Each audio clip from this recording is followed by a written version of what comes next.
and welcome to my channel, I Win to Lose Gaming. So why did I wait so long to make a full and comprehensive guide on Nahida? Well, it is because I have been learning so much about this character since her release, and I wanted to be extremely thorough for this specific guide because I feel like a lot of people are going to have a lot of questions, so I'm going to do my best to answer as many possible questions and scenarios as possible.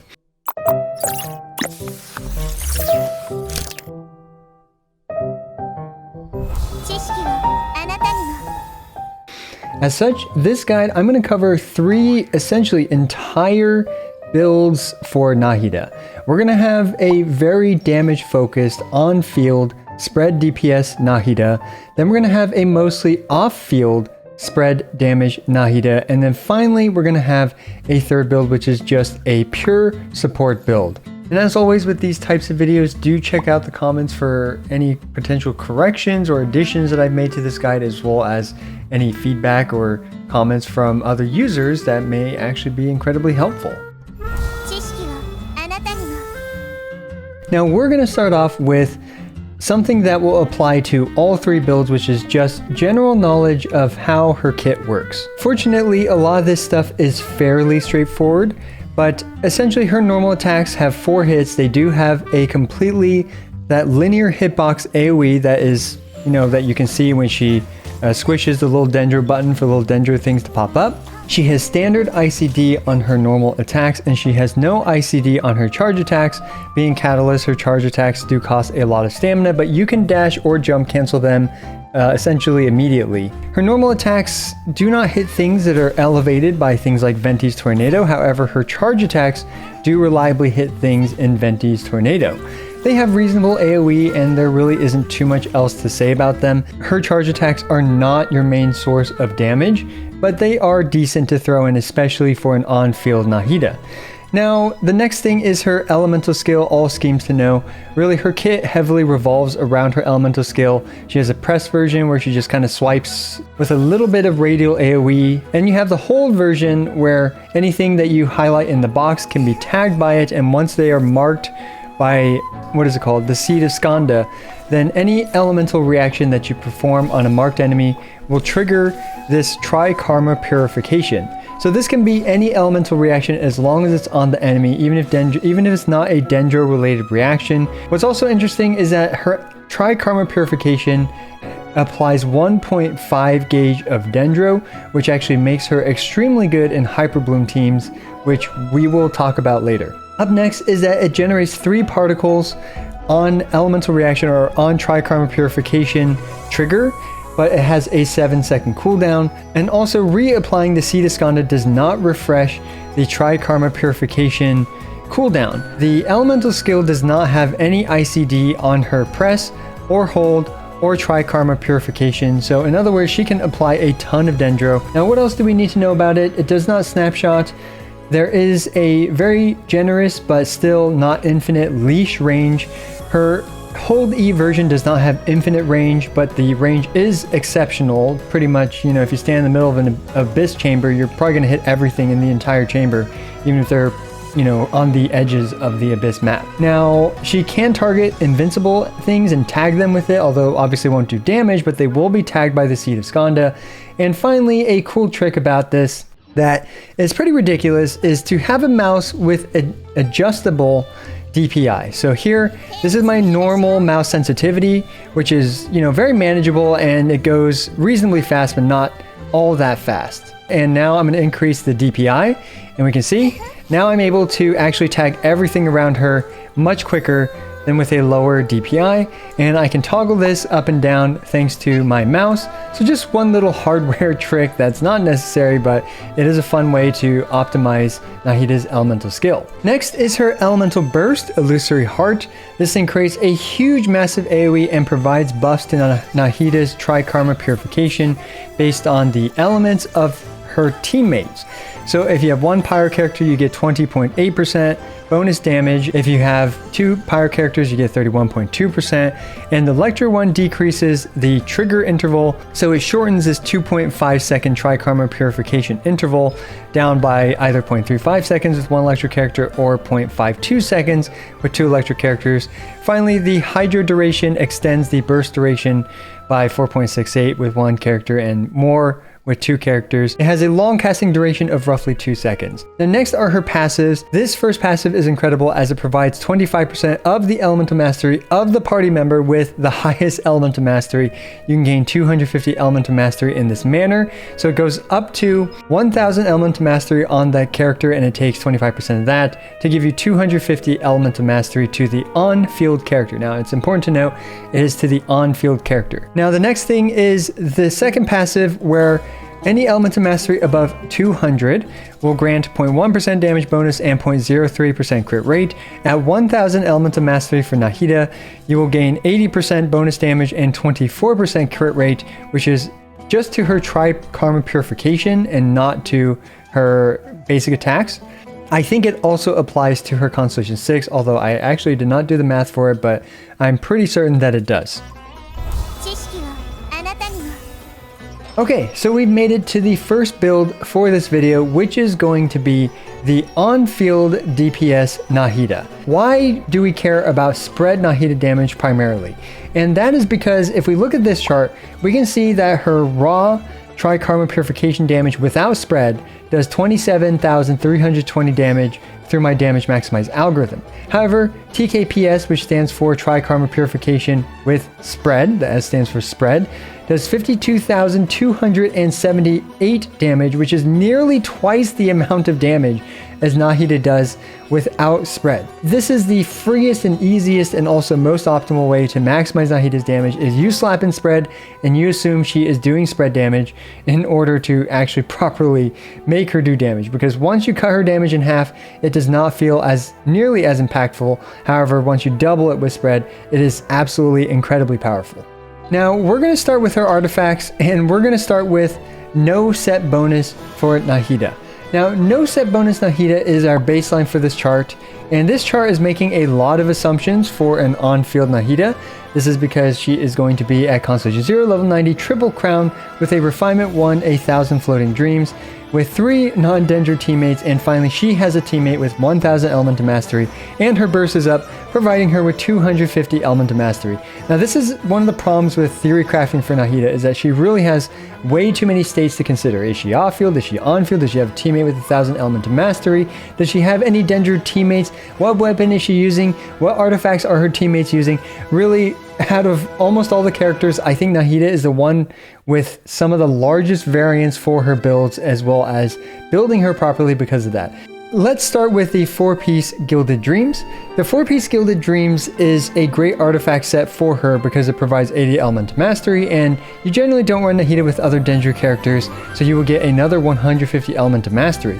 This pushes her to 480 essentially free elemental mastery from her burst as well as the Gilded Dreams. And as we can see, this improves her damage by 19% in comparison to having no set bonus.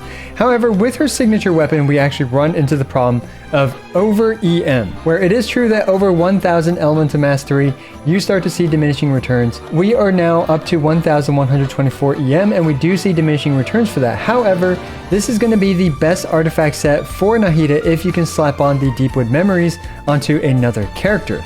Speaking of which, that is the perfect segue to talk about the Deepwood Memories. The Deepwood Memories in this chart, especially with Nahida's signature weapon as well as her being on field getting her 250 elemental mastery buff, this provides a significant 30% damage bonus to Nahida's damage. However, the reality is that Nahida is often run with teammates that will be able to use the Deepwood Memories.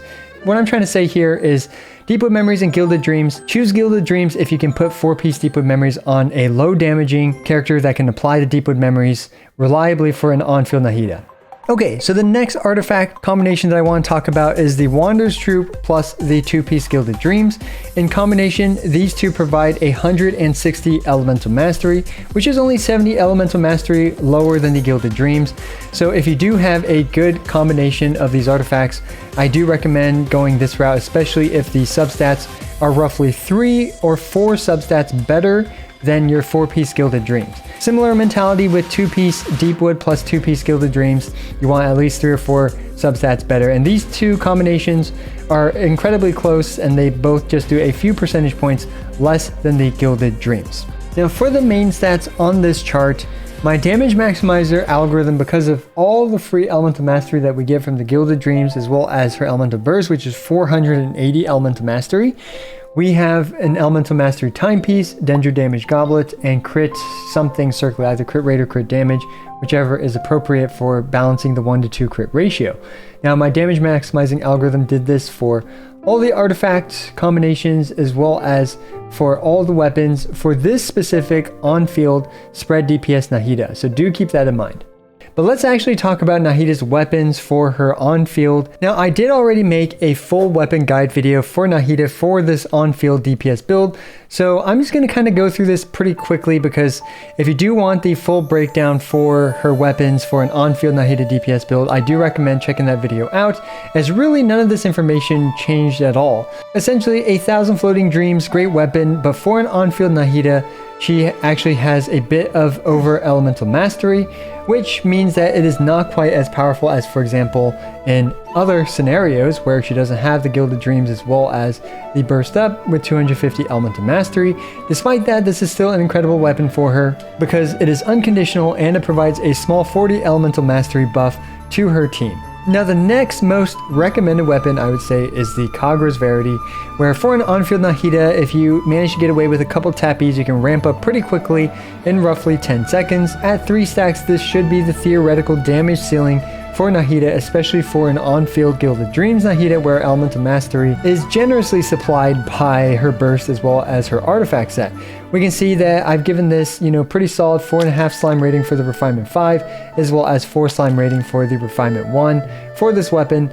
The next weapon to talk about is the Widsith. Now the Widsith in particular for an on-field Nahida is pretty good, but the Widsith as usual has its problems of long downtime, varying levels of effectiveness of its 3 buffs, with the attack buff being the worst for Nahida, and the other 2 buffs being great. But of course, with the retry button in Abyss 12, you can make great use of the Widsith and really push your damage to the limit there. 3.5 slime out of 5 slimes. Up next is a Solar Pearl, which is a great weapon for on-field Nahida. Now the buffs on it are pretty short with 6 seconds, but you will be using a lot of her normal attacks and trying to keep her on field to use those normal attacks to buff her elemental skill damage by 30%. So yeah, great consistent weapon for an on-field Nahida. And after that is the Lost Prayer to the Sacred Winds. Now, despite it being a pretty good weapon if you manage to keep Nahida on field for a very long time, the sad reality is that 16 seconds is an incredibly long time to ramp up. All your teammates' stuff will wear out and you're going to have to swap her off to do their stuff again if you want to have teammates with Nahida essentially. After that is the Map of Mare.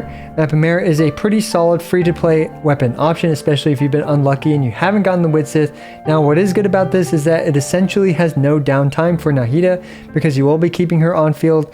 It has a very generous 10-second buff. Again, you're going to have a lot more consistency with the Map of Mare, especially with an on-field Nahida. Up next is the Wandering Evenstar, which provides a modest amount of elemental mastery, but it also boosts her own attack stat by percentage of her elemental mastery, which is non-negligible because Nahida actually does still scale a little bit off of attack.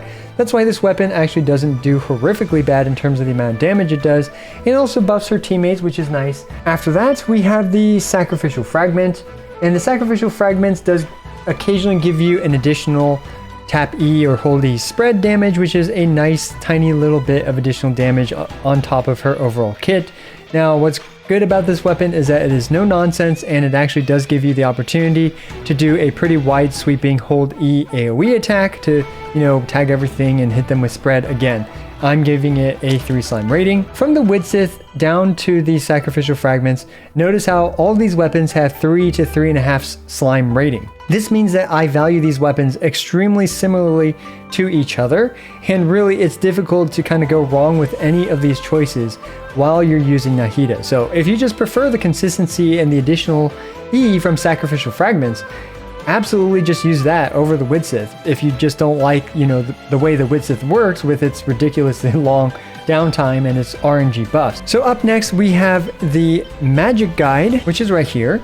And the magic guide for an off-field Nahida is a bit sketchy in terms of actually getting this passive to work, because when you apply Quicken, it removes the Electro off of the enemy, and unless you have some crazy amounts of sub DPS that will add a ton of Electro. As such, I'm giving this a 2.5 slime rating out of 5 slimes. And finally, we have attack scaling weapons like the Skyward Atlas.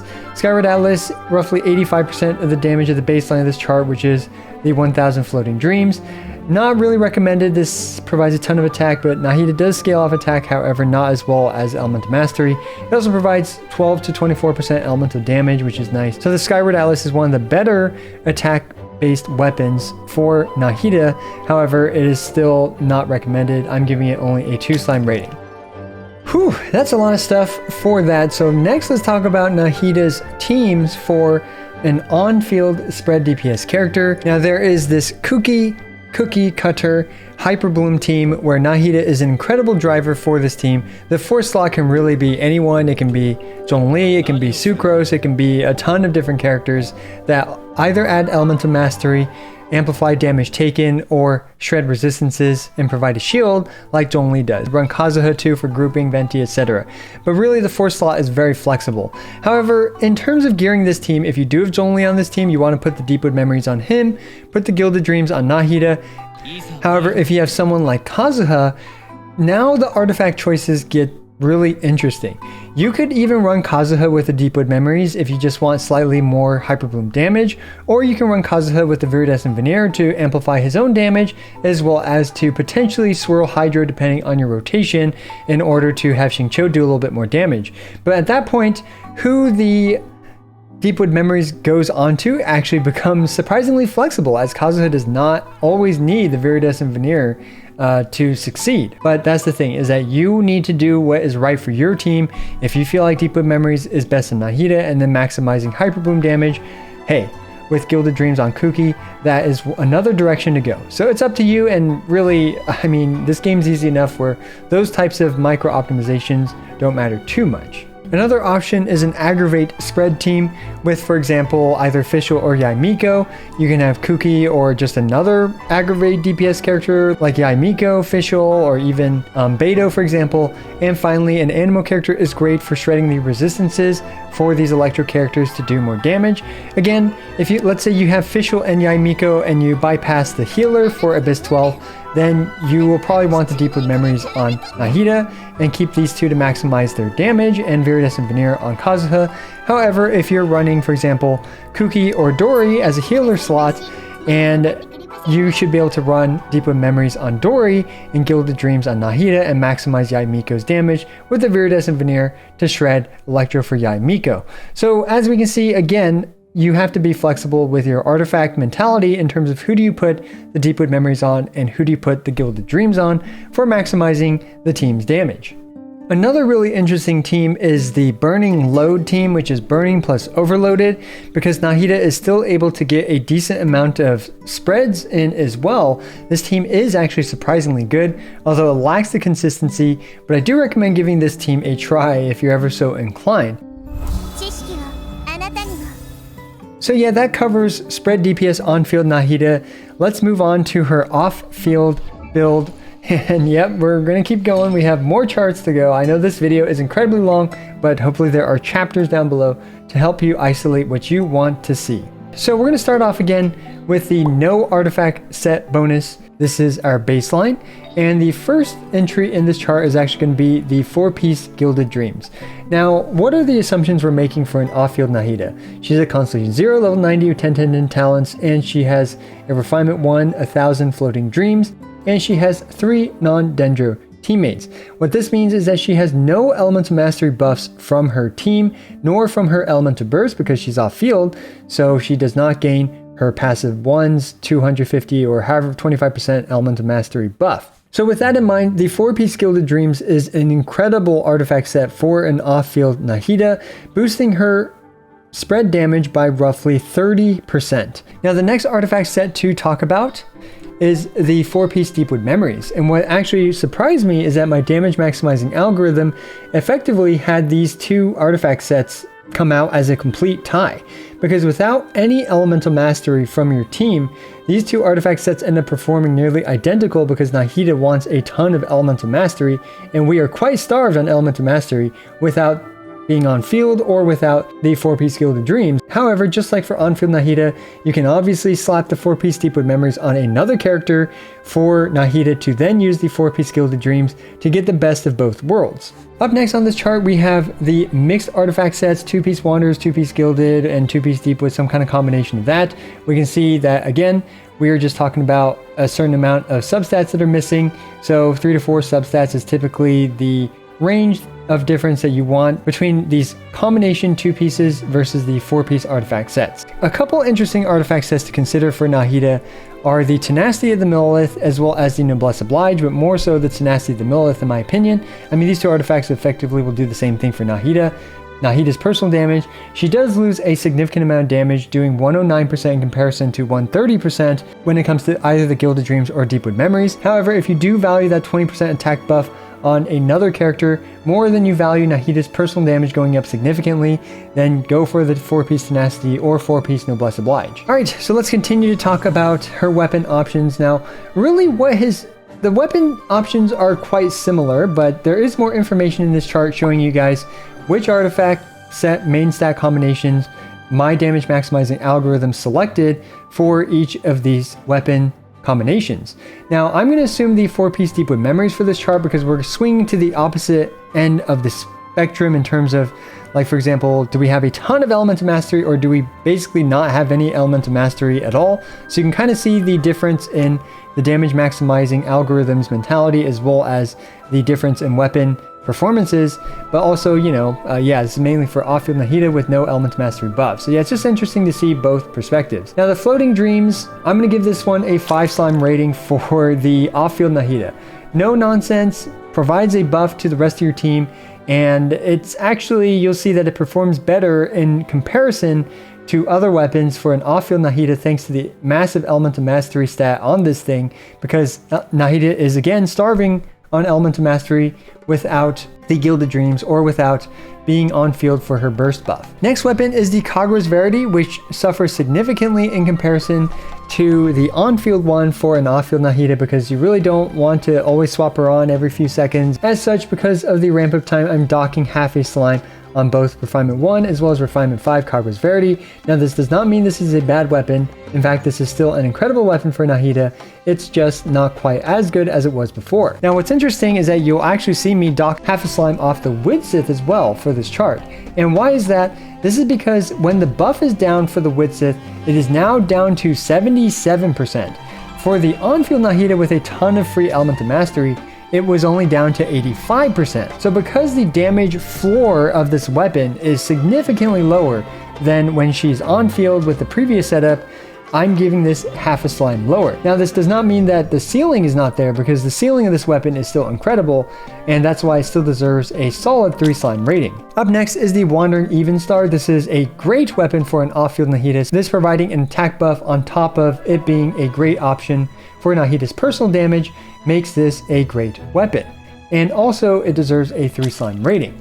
Up next after that is the Sacrificial Fragments. Sacrificial Fragments, not much else to say. You can get an occasional free elemental skill cast when she's on field for, you know, at least you can just tap it out real quick. And up next, Lost Prairie Sacred Winds gets even worse if you're completely off field. I'm docking half a slime down to 2.5 slime rating. Finally, we have the Map of Mare. Now the Map of Mare, the 10-second buff duration can be a bit troublesome, especially with really long on-field characters like, for example, Sino. Finally, even at its best, it's not like, you know, crazy good, but it's still pretty solid, right? It's doing about the same damage as the Sacrificial Fragments, but it also has the attached nonsense to it. Hence why I'm giving it half a slime rating lower. Up next is the Solar Pearl.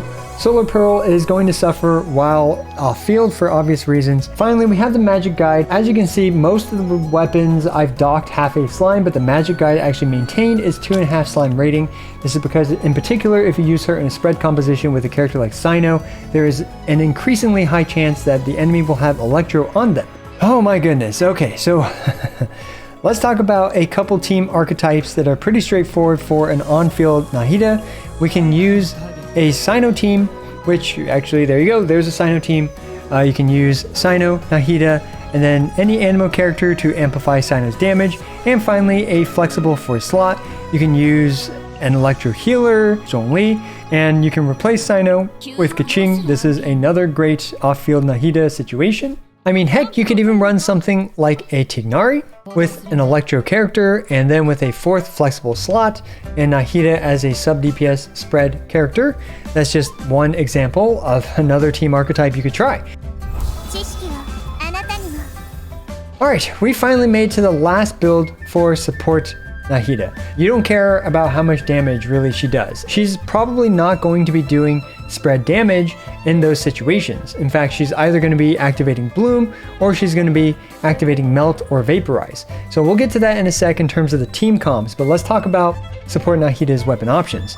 Now, she has 3 immediate obvious weapon options, which are 1,000 Floating Dreams, the Wandering Even Star, and the Thrilling Tales of Dragon Slayers. I didn't do the math for each of these, but they all provide different buffs. And finally, we actually have an interesting option, which is the Hakushin Ring, where you can provide 20% elemental damage to, or in this case, electro damage, to an on-field aggravate character, for example, or to your electro characters in general. But my problem with using this in that situation is that you are generally better off maximizing Nahida's personal damage, but it does have energy recharge, and really, I probably should have thrown this thing into the chart, but oh well, now that I'm thinking about it, yeah. And finally, we have the Favonius Codex. Favonius Codex, you know, if you just need some additional energy and you don't really care about the additional damage buffs from the aforementioned weapon options. And of course, you can always have Nahida be the character with the highest amount of elemental mastery on your team. Therefore, she can actually run the sacrificial fragments, as this weapon has a great amount of elemental mastery in comparison to most of its 4-star peers. Artifacts are interesting because you can run energy recharge focused instructors for melt and vape teams is the biggest damage boost that you can gain. However, a tenacity of the millilith is incredibly reliable, as you'll have 100% uptime on this thing, and it provides 20% attack to everyone. Finally, if you have another tenacity user but they're not suitable as a noblesse user for some reason, I'm not sure what team that is, but you can even run the noblesse, as this buff does last for 12 seconds and her elemental burst has a very reasonable 13.5 second cooldown. You do want some energy recharge on a pure support Nahida. Another great artifact option is the 4-piece Deepwood Memories, which is a great option for Nahida in Bountiful Cores or just various Bloom teams. And finally, you can run Nahida with the 4-piece Gilded Dreams as well, just maximizing her elemental mastery in order to maximize her passive one's 25% elemental mastery sharing buff. You can try to get Nahida to over 1000 elemental mastery for that purpose. What's most interesting about the support Nahida are actually her teams. The one that stands out to me the most is a Melt Ganyu team, where she will skyrocket Ganyu's damage thanks to that 250 elemental mastery buff plus the whatever weapon buff that you use for her. And of course, we can replace, for example, Kazuha with Zhongli. And the reason why this team works so well is that Nahida reapplies Pyro. With Kazuha, you apply a ton of Pyro. You could even get away with Ganyu's Burst in many situations, as well as Ganyu's Elemental Skill. Now, another great option is to use this exact same setup, but with Child instead. There he is. And with Child, you can output a huge nuke with him, although the follow-up is definitely a bit weaker after that in comparison to International Child with Xiangling. However, it is a lot of fun to output those colossal nukes. And of course, you can replace this with any character that you might want to vape. Like, for example, you can probably get a double vape with Nilo. You can get a very nice vape with Yelan, and then, you know, start outputting some other stuff as well. You can run Rosaria to melt all her stuff, but at this point, you know, you don't really have a main DPS character, but oh well. You can run Kaya even and melt him. I think you guys get the idea. She is great with melt in this type of pure support role. Needless to say, Nahida is incredible in a Nilo Bloom team as well as various other Bloom teams that she can also support. Nahida will often be running the 4-piece Deepwood Memories in order to apply that Dendro resistance shred, but of course you could actually throw it onto another character, for example like Nilo, or yeah, I mean heck, maybe even Kokomi. On a Burgeon team like this one, you could run Deepwood Memories on Zhongli, and then you would run Gilded Dreams, Dragon's Bane on Toma, having over 1,000 Element to Mastery. At that point, I'm not even sure what Nahida should run that's optimal, in all honesty, because you've already covered the 1000 EM, you've already covered the Deepwood Memories, so Nahida, I don't know, instructors or something, it's actually pretty hard to say. Now what about a pure support Nahida for an Aggravate team? This is also viable as well, especially if she's off field. You can sacrifice a bit of her personal damage to maximize, for example, Kaching's damage here.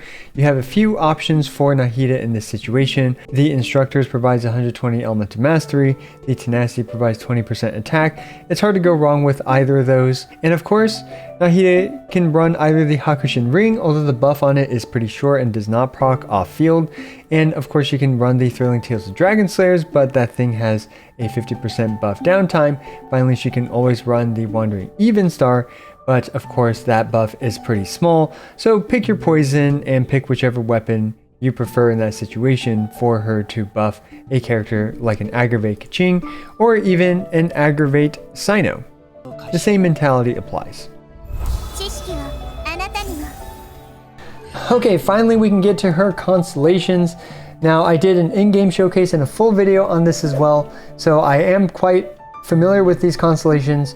But basically, Constellation 1 is notable because it adds 1 count to Pyroelectro and Hydro. In particular, it works even if you don't have one of those characters in your team. So if you don't have any Hydro characters on your team, it will still apply the increased duration buff for having 1 Hydro character, which is absolutely incredible. And let's say you don't have a Pyro character on your team, it will provide that bonus damage as well, which ends up being roughly 10% more damage for Nahida. Constellation 2 just roughly increases any Bloom team's DPS by 20%, and it also increases most Aggravate team's DPS by 18%. However, it is worth noting that the defense shred is not very good with Raiden's Constellation 2 and Yaimiko's Constellation 6, which both ignore defense. These two are multiplicative of each other, and it ends up only being roughly a 9% increase to Constellation 2 Raiden's damage or Constellation 6 Yaimiko's damage. But for pretty much any other character like Sino, Kaching, etc., they're going to get that full juicy 18%, as well as for not Constellation 6 Yaimiko, so Constellation 5 and lower Yaimiko will get that 18% boost in damage. Constellation 3 roughly increases Nahida's elemental skill damage by 8.86%, which is good. Constellation 4 increases it by roughly 4 to 7% more damage. It will increase more if you play an off-field Nahida, as she will not gain the 250 Elemental Mastery buff from her own Elemental Mastery burst, therefore making the Elemental Mastery stat more valuable. And finally we have Constellation 5. Now this one adds pretty small buffs because, you know, it's just fractions of numbers on top of those small buffs, but yeah, overall not too substantial. And finally, her Constellation 6, it has standard ICD, it does a ton of damage. I believe her passive also applies to it. And yeah, that's about all I need to say about her constellations. And if you want a further and more detailed breakdown as well as with clips, do check out the full video. So there you go, my full guide for Nahida. This is a really crazy character in terms of the amount of detail and information presented. I hope you found some of the charts and math helpful. I hope I cleared some of the questions that you might have for her. I know this video is already outrageously long. I'm losing my voice. So yeah, I'm gonna call it quits here. And be sure to add anything that I missed down in the comments below, as that's gonna be hugely helpful to the viewers of this video, as they can look down and see what I missed and what I got wrong, or what people actually agree with significantly. So yeah, as always, I appreciate every single one of you. This is I Win to Lose, signing out.